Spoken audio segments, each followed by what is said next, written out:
Pornography मतलब फहश videos किसी की जान भी ले सकती है। कितनी मासूम लड़कियां बलि का बकरा बनेंगी, कितनी मासूम लड़कियां इस हवस की भेंट चढ़ेंगी। क्या इनसे पूछने वाला कोई नहीं है? क्या इन्हें रोका नहीं जा सकता? कभी पाकिस्तान में ज़ैनब केस आ जाता है और कभी इंडिया के अंदर एक डॉक्टर का हॉस्पिटल के अंदर रेप केस सामने आ जाता है। इन इंसिडेंट्स को होने से कैसे रोका जा सकता है, आइए जानने की कोशिश करते हैं।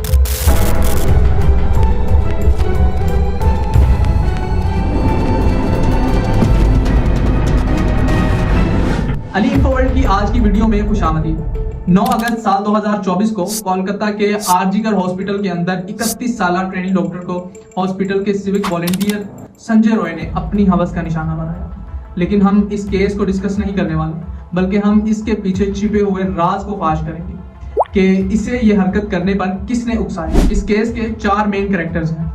Number 1 Sanjay Roy the rapist. Number 2 victim training doctor जिसका रेप किया गया। Number 3 Sandeep Kumar Ghosh principle of that hospital. Number 4 Mamata Banerjee जो कि वेस्ट बंगाल की होम मिनिस्टर होने के साथ साथ हेल्थ मिनिस्टर भी है। केस को हम जड़ से पकड़ते हैं कि सबसे पहले संदीप कुमार घोष जो कि कॉलेज के प्रिंसिपल हैं, इन्हें किसी को भी सिविक वॉलंटियर रखने से पहले इसकी इन्वेस्टिगेशन करनी चाहिए थी कि किस तरह के शख्स को रिक्रूट किया जा रहा है हॉस्पिटल के सिविक वॉलंटियर बनने के लिए। अगर संजय रॉय की हिस्ट्री से पर्दा उठाएं तो पास्ट में इसकी डोमेस्टिक वायलेंस की वजह से 3 शादियां टूट चुकी हैं। इसके डोमेस्टिक वायलेंस को मद्देनजर रखते हुए इसके ऊपर तो पहले ही पुलिस एक्शन ले लिया जाना चाहिए था, लेकिन फिर भी इसे अप्रोच किया गया as a civic volunteer.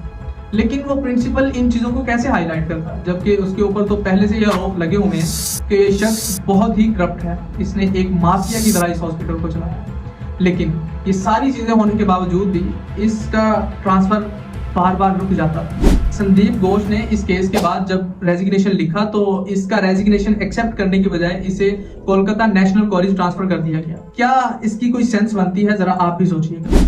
Constitution की धज्जियां उड़ाने के लिए सिर्फ इतना ही काफी है कि वुमेन्स अपनी वर्क प्लेस पर सेफ नहीं है और खतरा भी उन्हें उनसे ही है जिन्हें उनकी सेफ्टी के लिए, उनकी सिक्योरिटी के लिए वहां पे डिप्लॉय किया गया। इस केस को कमजोर देख पब्लिक ने प्रोटेस्ट स्टार्ट किया, जिससे प्रोटेस्टर्स के ऊपर कुछ लोगों ने हमला भी किया।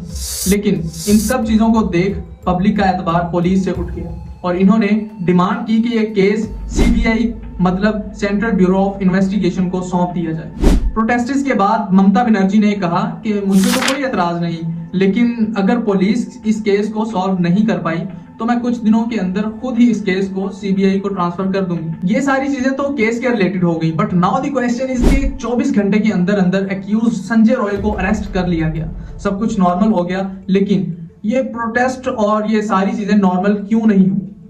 क्यों लोग इन चीजों पर यकीन नहीं करना चाहते?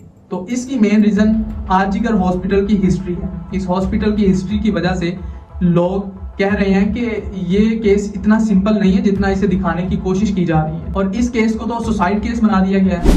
एक्चुअली साल 2001 में समित्रा विश्वास नाम का एक लड़का जो कि बैरकपुर गांव में रहता था, इसकी अपने पेरेंट्स को एक कॉल आती है कि आरजीकर हॉस्पिटल के अंदर सब कुछ नॉर्मल नहीं है, यहाँ पे कुछ गलत काम होते हैं। लेकिन फिर इसके कुछ दिन बाद 25 अगस्त को इसकी लाश पंखे से लटकी हुई मिलती है, और तब भी यही हुआ कि पुलिस आई, उसने कुछ इन्वेस्टिगेशन के बाद केस को सुसाइड केस डिक्लेयर कर दिया। लेकिन इस लड़के के पेरेंट्स कहते हैं कि हमारा बेटा तो बिल्कुल खुश था, वो ऐसा कभी भी नहीं कर सकता। उनकी इस बात को कोई सुनने को तैयार ही नहीं था। तो फिर उन्होंने कोर्ट में केस किया।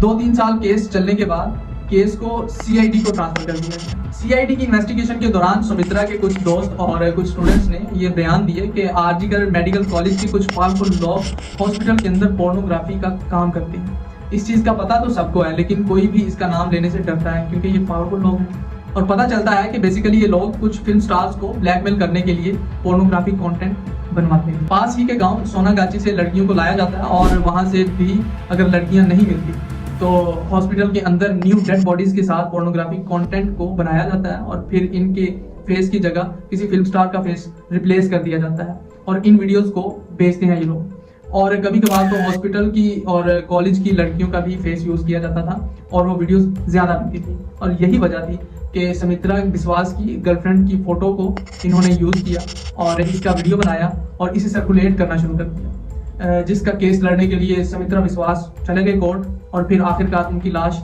25 अगस्त को पंखे से लटकी हुई मिली। और इसी इन्वेस्टिगेशन के दौरान एक ऐसा रूम मिला जिसके अंदर ट्राइपॉड और लाइट रिफ्लेक्टर भी मिला, जो कि 2001 के अंदर मिलना बहुत ही एक रेयर चीज थी। हाँ, आज के दौर में तो ये फिर भी कुछ समझ में आता है, लेकिन इस केस में भी कोई पकड़ा ही नहीं गया, कोई अरेस्ट ही नहीं हुआ और ये सुसाइड केस ही रहा। और यही वजह है कि स्टूडेंट्स, डॉक्टर्स और पब्लिक भी यही चाहती है कि इसकी फेयर इन्वेस्टिगेशन की जाए ताकि इस केस को सुसाइड केस कह के क्लोज ना कर दिया जाए, जो कि आरजीकर हॉस्पिटल की हिस्ट्री रही है। करंट केस की प्रोग्रेस की रिपोर्ट सीबीआई ने सुप्रीम कोर्ट को सबमिट कर दी है और सुप्रीम कोर्ट ने ये एलिगेशन लगाया है कि क्राइम सीन के साथ छेड़छाड़ की गई है, लेकिन असल में हुआ क्या है वो तो टाइम आने पे ही सामने आएगा। केस तो डिस्कस हो गया, लेकिन अब बारी आती है पर्सनल ओपिनियन की। हमेशा से इस तरह हुआ है कि कोई भी रेप केस आया और इसे सुसाइड केस बना के पेश किया गया और कुछ दिन के अंदर खत्म हो गया ये सब। कुछ दिन प्रोटेस्ट चले, कुछ दिन लोगों ने हल्ला गुल्ला किया, लेकिन उसके बाद वो सब केस खत्म हो गया। क्या हम इंतजार करते हैं कि कब फिर से किसी और मासूम लड़की की इज्जत लूटी जाएगी, कब उसे हवस का शिकार बनाया जाएगा और ये सब कब तक होता रहेगा ये सब? इसलिए हमारी गवर्नमेंट्स को कुछ इस तरह का स्टेप लेना चाहिए कि दोबारा इस तरह का कोई इंसिडेंट ही पेश ना आए। हमारी गवर्नमेंट्स को वुमेन्स एम्पावरमेंट के ऊपर काम करना चाहिए।